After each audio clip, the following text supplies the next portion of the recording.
Time to pull up a chair. We've got another great story for you today in the rLounge.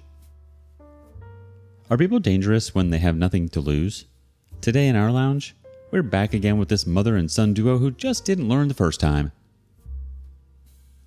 Part 2. Husband kicked me out of the house his father gifted us for the wedding. 1 month later, I got the house. Hey there. I know most of you would have forgotten my story. It was like 4.5 years ago. Linking the original thread here if someone wants to read it in detail. For people who don't want to get into the details, here's the gist. I was married when I was barely 25 to a guy named Tim, whom I met in college. His father, Henry, gave us a house as a wedding gift. Henry gifted one house to each of his 3 sons at their wedding. However, the house gifted to us at the wedding was not complete yet. It took 6 more months to get ready. Once it was done, Tim and I moved into the new house, and that's when I got to know that Tim hated his father and married me just to get the house because his father would not have given him that property until marriage. After he got the house, Tim and his mother, Linda, shoved divorce papers on my face, and when I pushed back, they threatened me to death and threw me out of the house. I was adamant about exposing them, so a few days later I went back to the new house when Tim and Linda were not around to place some hidden mics and cameras in the house in order to capture evidence against them. I found some documents where Tim and Linda had planned to take all the wealth of Henry and rip off the 2 other sons of Henry. I gave all that evidence to Henry, along with the audio recordings where Tim and Linda talked evil about Henry and his sons. Linda was Henry's second wife, and 2 elder sons were from his first marriage. Tim was Linda's only son, hence they both hated Henry and his elder sons from the first marriage. Henry disowned Tim and Linda and put them in jail. He also gifted the new house to me as a gesture to thank me for saving his wealth from his evil son and wife.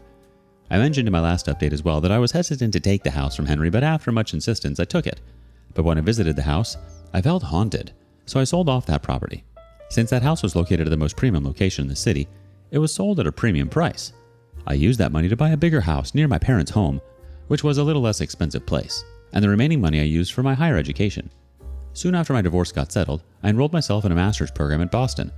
After my master's, I rejoined a corporate company at a much higher pay scale in Boston itself. My life was running smoothly for a few years when one day I got a call from an unknown number. It was Tim. His voice and words gave me shivers down my spine. He was out of prison. His father, Henry, had disowned him. He had no job, no house, no money, and his family despised him, all because of me. He threatened me to return the house, or else he'd destroy me. He said he has nothing to lose, so he's not scared of anything and can go to any length to avenge himself and his mother, Linda. Although I was in Boston, far away from him, who was in Atlanta, yet he was dangerous. I knew it was not difficult for him to hunt me down in Boston. When he called me, he already knew that I was in Boston. I immediately called up my ex-father-in-law, Henry, but to my dismay, I got to know from his farm housekeeper that he was away in a forest camp for a few months with bare network coverage. I felt terrible about his absence. He was not only a fatherly figure, but also my guardian angel. I could count upon him for any issues, and I knew he would have my back. I wanted to raise a police complaint, but based on just one phone call, the police wouldn't have taken any action. Besides, the call was not recorded, so just a verbal complaint without any evidence wouldn't have helped. Okay, so I was dating this guy. I'm still with him though. Named Felix, 37 male. He was my colleague in the Boston office. We have known each other for 2 years and have been dating for more than a year. I had told him about my past even before we started dating, so he knew about everything. Quite evidently, I ran to him after Tim's call. We had still not moved in together because we wanted to take it slow, but after that phone call, Felix insisted that I stay with him. Even I was crap scared to stay alone. Felix suggested that I inform my family about it, but I resisted. I knew my parents. If they got the slightest hint, they would ask me to go back home to Atlanta. I don't want to leave my work and go back to Atlanta. I would be caged in that city because Tim and Linda were moving freely there. So, I called up Tim's elder brother, Peter. Not sure if I mentioned this, but I've been in touch with both of Tim's elder brothers, Peter and Mark. They and their wives have been really sweet to me ever since I exposed Tim and Linda. I told Peter that Tim had called and threatened me to give back that house to him. Peter assured me that he would speak to his family lawyer, the one who helped me with the divorce with Tim. He also informed me that Linda and Tim had taken shelter in Linda's sister's house. Tim had tried to break into the office as well as their family house, which is currently vacant after Henry moved out to live in the countryside, but they were thrown out by the security. When they saw their family house, where Henry and Linda used to live, was vacant, they thought they could capture it. But Henry had already taken a restraining order against Tim and Linda for all of his property. Hours after they moved in, they were chased out by the police. So Linda's sister, Lyral, was the one supporting them. I had met Lyral twice, once at my wedding and the next time at the housewarming party. She is as evil as Linda. Since Linda used to look down upon me and walk all over me, Leary also never indulged me with apart from a bare minimum of greetings. But after the rolling of her eyes and curling of her lips indicated that she was no lesser evil than Linda. Soon after the phone call, I moved in with my boyfriend Felix. I got so scared that I stopped answering any calls from an unknown number. Their thoughts haunted me to the extent that even a ring on my landline got me sweaty palms. While walking on the streets, I watched my back. I stopped taking subway and alleys. After a while, I got paranoid with the thought that Tim would hunt me down. The most miserable part was that I could not do anything about it. Felix tried to pacify me, but it was not helping. He then asked me to get at least a restraining order against them. A month passed by and I didn't hear anything again from Tim or Linda. Felix also said that Tim's call was just his way of lashing out his frustration and nothing else, and that I should move on. I slowly started getting normal. It was 1.5 months after that call. I was at my office when I got a call from the reception desk saying that someone was there to meet me. I won't say that I wasn't scared, but it happened so fast that I didn't get time to think about it. I went to the waiting area, and it was Lyral. I froze on seeing her. She gave me the brightest smile and a warm hug.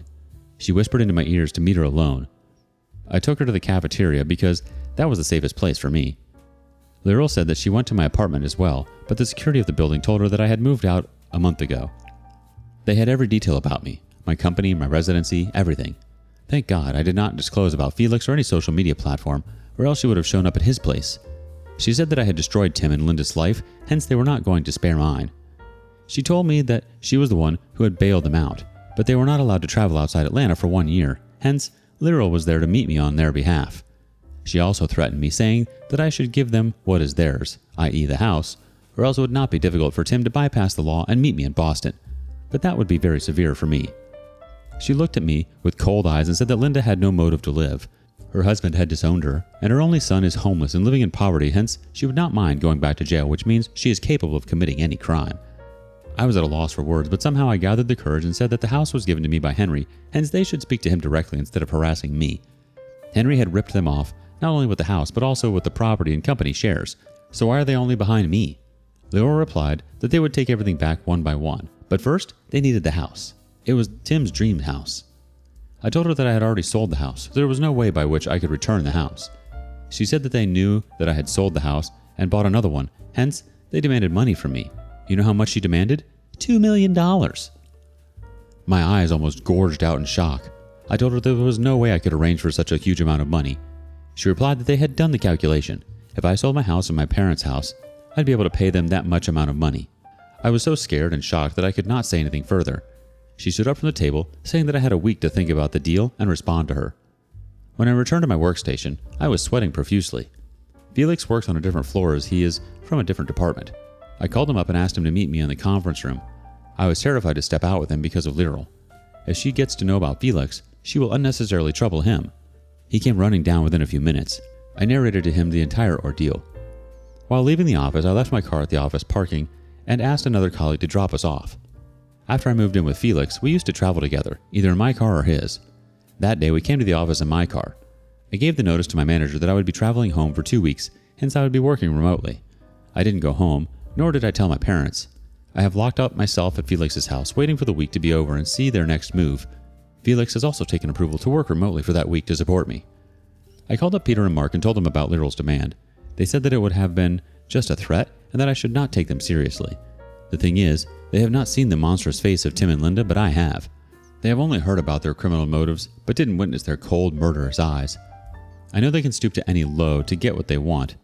I called up my lawyer, the one Henry hired for me to settle the divorce, to seek advice. He asked me to keep it low-key and wait for their next move. Yesterday, I called my mom and she sensed the anxiety in my voice. She asked me if I was fine. I told her that I got to know from Peter that Tim and Linda are out on bail, and hence I was scared that they might try to get back at me. I asked them to stay alert and careful because Tim might harm them as well. I wanted to tell them the truth, but I don't want to scare them. Today is the last day of the week, and I don't know what's going to happen next. I wanted to make this post today so that this community is updated about this situation. If anyone has any suggestions, advice to tackle the situation, kindly DM me. I'll mostly be online today and the rest of the weekend. Oh wow, I'm so sorry, OP. It's never okay for people to make you feel unsafe like this, or make you feel like they are somehow more entitled or have more power than you. That's simply not true. No one can make you sell your properties. There's really nothing they can do but try to intimidate you. You're making all the right steps though, and it's a good thing you're staying with Felix. Update 1. Hi all. Sorry for the late update. A lot of you commented on my last post asking for an update, hence I'm here. I was caught up in dealing with all the mess. So Lyral met me on Friday evening and gave me a week's notice to fulfill her demand of $2 million. I posted it here on the following Friday evening. Nothing happened until the weekend. I was expecting calls from Tim, Linda, or Lyral during that week to remind me about the money, but no one called. On Monday, I got a call from the occupant of my house saying that someone sneaked into the campus during the night and had vandalized the patio, pool, and garden. Since I was living in Boston, I leased out my house to a family for 5 years, and they panic called me stating these. I, at once, knew that it was them. I asked my occupant if anything was captured on the CCTV camera, but he said a man wearing a mask destroyed the CCTV before damaging other parts of the house. I told them to lodge a police complaint. I was expecting the trio to call after this incident, but they didn't. Instead, on Tuesday, I got a call from my parents that the same had happened to their house. Someone broke into the backyard, destroyed the CCTV camera, vandalized the premises, and left an empty gun. I was scared to death hearing these harrowing stories. They had already informed the police regarding this and were asking me if it could be Tim. I didn't say anything and hung up the phone. Although I knew it was them, there was no evidence basis that I could do anything. I felt so helpless. I called up my lawyer and told him what had happened. He said that there was nothing we could do against them as we have no evidence, so it's better to let the police conduct its investigation. The police investigated the empty gun and found that it was stolen a few months ago, so again, there was no clue against them. The thing is, Lyral has demanded the money offline, hence there was no evidence to prove that it was them. I cursed myself for not recording the conversation I had with Lyral at my office. It would have been such great evidence against them. I waited for them to call, but instead I got a call from my office that someone had sent a letter to me. I asked the receptionist if the sender's name was mentioned on the envelope, but she said that nothing was mentioned apart from my name. They believed that someone might have just slipped it into the letterbox because if it was couriered, it would have had the sender's details. I asked for her to keep it on my desk and then requested one of my colleagues to drop the envelope at Felix's house. I knew that Lyral had smartly dropped that letter in the office so that the police could not trace them. In that letter, no names were mentioned.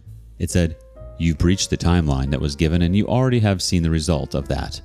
Give what we want, else you'll find more destruction on your way." Felix took me to the police where I narrated the entire ordeal and gave them the letter. I also informed them about the vandalization which happened at my and my parents' house. They requested Lyral's photograph, which we provided after scavenging on social media. The cops asked us to keep low and step out only when required until they dig deeper into the matter. It's been a week now and I have not heard from the cops yet. Neither have I received any communication from Lyral, Tim, or Linda. I'll update once I get resolved. I feel so sorry for that poor family that is being traumatized by some truly selfish and deranged people, and honestly stupid. Do they really think that this is going to work? They already have bad reps and they have already been to jail once. I'm not sure how a second offense is going to look the next time around. The judge really won't be showing them any mercy if they continue down this path. I'm sorry you're caught up in this mess, OP. Update 2. I know it's been long since I updated. So after that police complaint, I worked from home for the next month. Luckily, a few days after I registered the complaints, I got a call from Henry. He was back from his camping. He told me that Lyral had sent her husband to Henry's countryside home to hunt for him. I was so shocked that these people were capable of doing such a heinous crime. He said Lyral's second marriage was with a local rookie who worked for builders and businessmen to help them seek out land property dispute cases with threats and violence. I asked him if he knew about Linda's dark background before marrying her. He said, of course, no. Besides, Lyral married her second husband just a few years before my wedding.